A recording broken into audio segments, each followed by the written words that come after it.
Well, happy Thursday. Hope it's a great one for you. As I always say, it's a blessed day. And, like I said, welcome to my little world, at least for a moment. Thinking again, children often don't know how blessed they really are. If you were like me, and many of you were, you grew up with family.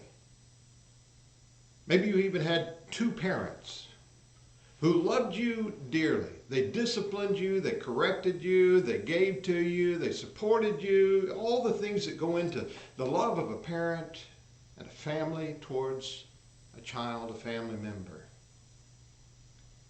But often the child doesn't really grasp how blessed he or she really is. I know I didn't until many years later. Sometimes it takes adulthood, maybe a family of your own, maybe even your own children, before you begin to realize how much had really been given to you along the way. Even if you didn't have both mother and father, or maybe they weren't your original parents, but you had people that loved you, took you in, cared for you, and all the things that we described that go into being a family. And sometimes I think we miss how blessed we really were, how blessed we really are to have had or to continue to have such a thing. It really is a blessing. And I'm thankful I had what I had. There were times, maybe as a child, I thought, I wish things were different. But as an adult, especially an aging adult, I look back and think, man, how could it have been any better than it was? I hope you come to that, or you can have that in your life.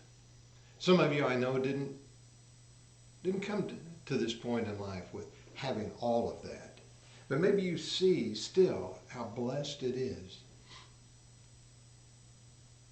to recognize or to see family around you. And maybe you've come to develop that family of your own. And maybe you're being the blessing to others. I think about this in the light of a young man I met between 35 and 40 years ago now. We were living in a different town, and I was preaching for a church in town. And a young lady moved into town. I'll not give her name, but she came into town, and I believe if I remember right, she was a nurse. She took a job there in town, whatever her job was, and like I said, it seemed like it was being a nurse, but I don't remember that well. Anyway, she took her job in town and she was working. She came to church. We got acquainted with her. She was young, she was attractive, and I thought, there are going to be young boys, young men here that are going to be attracted to her. Wasn't too much later that an older gentleman in the congregation, in the church, an older gentleman's grandson came to live with him. I think he'd had a little bit of trouble in his background, but he was a good-looking, you know where this is going already, don't you? Good-looking, talented young man, friendly. You liked him right away. Pretty soon he was attracted to the young lady, and they began to date and so forth, and their lives were beginning to meld together.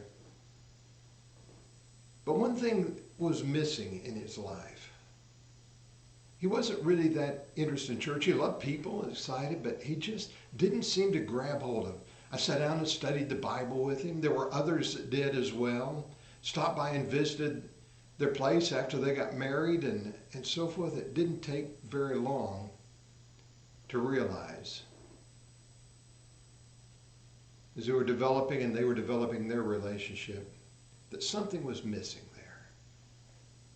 Continued to study the Bible, continued to encourage him. And then one day I got a telephone call.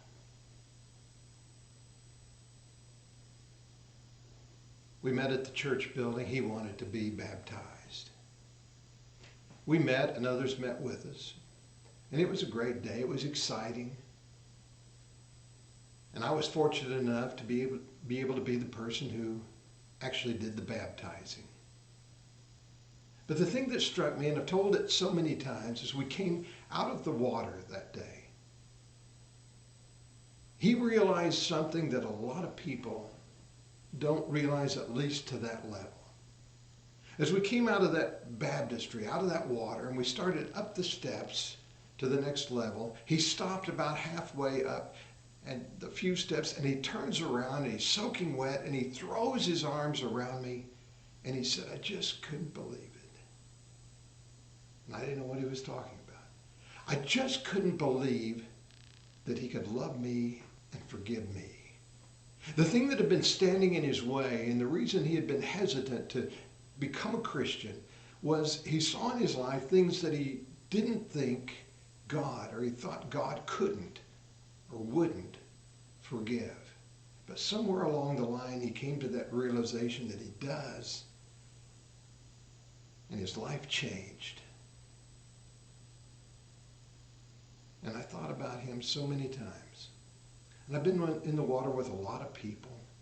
And some truly excited, some relieved, some almost passive. But that young man came out of the water with a realization of change, that he knew he was loved. The passage in 1 John chapter 3, the first verse, stands out. 1 John 3 and verse 1, behold, what manner of love the Father has bestowed on us, that we should be called children of God. Wow. You know, when a child is born into your family, you're supposed to love that child. And sometimes they're a little bit hard to love. Oh, I know when they're babies and everybody's oohing and ahhing over them, but somewhere along the line they start growing, they start developing, they start getting minds of their own, and sometimes it's pretty challenging to love them along the way. I mean, not that you don't love them, but you know what I mean. There are days that it's just a challenge. But as a child, you look sometimes at those around you and you wonder why they don't do better for you, and then you're reminded of something like this. What manner of love the Father has bestowed on us, that we should be called the children of God. In that great familiar verse, God so loved the world. We hear about his love and his giving love, and we recognize that. We look around as we grow and we develop and we get a little bit older, and we recognize we were loved. There were people that loved us and cared about us and gave to us and supported us and all of those things. And it comes back to this. As that young man came out of the water, I couldn't believe, he said, he could forgive me. There's so many things that go on in our lives.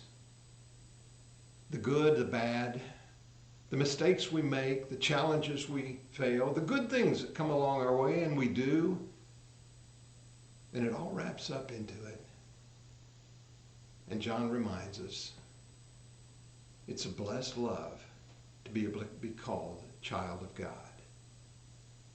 We know how blessed it is to be a part of a family and to have people around us who accept us, who love us, in spite of all our flaws, and are always ready to forgive us and always ready to support us. And the same is said here of God for us. What manner of love the Father has bestowed on us, that we should be called the children of God. Consider all the meaning that goes into it, and how blessed we really are to be able to be and to be a part of the family of God, his children. There's a lot to it, and maybe a lot more we could say, but we'll just leave it at that for today, to know you have that kind of love in your life. Good things. Hey, I'm glad you were with me today. I hope today truly is a blessing in your life. It is in mine, and I hope it is in yours. We'll look forward to sharing some more things down the road, but isn't it great to be able to be and call ourselves and know we are the children of God. Thanks for being with me today, and we'll look forward to more in the near future. Okay?